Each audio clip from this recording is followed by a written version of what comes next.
I don't know about you guys or where you're at, but I want to say some 4 months ago, it stood out to me that there is this little SUV that I keep seeing around a lot. What I know is that all of a sudden, I'm seeing Kias everywhere. Kia SUVs everywhere. And it stands out to me because I'm thinking, no matter how much Kia reinvents its logo, I'm still gonna perceive it the same. I noticed that for some reason, that seems to be the one SUV that's new that I keep seeing a lot. So I looked it up and I'm like, a Kia for $40,000-ish doesn't make sense to me. But then again, maybe Kia has done things recently that have fixed its reputation. I just knew it for being a really weak brand because they just have issues everywhere. Everyone I've ever known who's had a Kia at some point said they had issues with it, and it didn't take very long for those issues to come out. In addition, the one that I see a lot is the Sportage and the Telluride.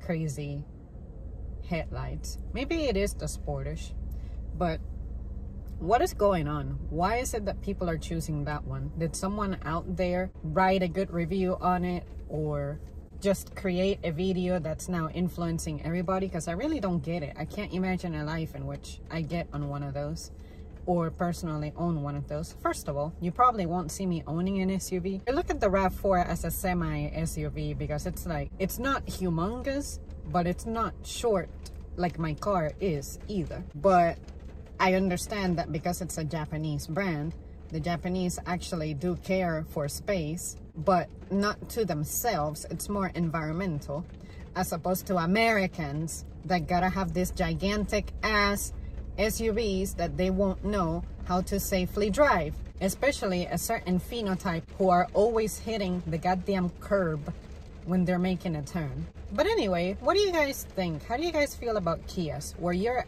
at? Do you see them a lot?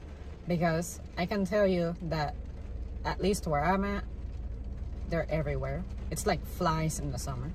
Let's talk trash about cars, because cars is not really my strongest subject. But when it comes to the brand I've always been aboard of, I'm confident about it. But yeah, that's something I've never understood about people. Why are you going to get involved in this massive investment that you can't even handle? It handles you. It reminds me of work. There's a lot of people who are always talking about how they could be managers. And I'm like, but do you understand what it takes to be manager? Yeah, I can do the job. I mean, it's making the schedule, it's scheduling meetings, the payroll, da-da-da-da-da. But I'm like, do you understand what it takes to be manager? Not just what's on paper, but what it actually will do to you. How it's going to change your life, your time, your dynamic with everyone you interact with. That's gonna change. Your family, that's gonna change. Your attitude, that's gonna change. Your mood might change if you're not careful. Your stress level, your responsibilities are going to increase. Do you know what that means? Everybody can talk shit and play games and junk until you actually are put on the job and you can't handle it and you have to quit. See what I mean? So with vehicles, I look at it as people like to have the greatest, finest model without working their way up to get there.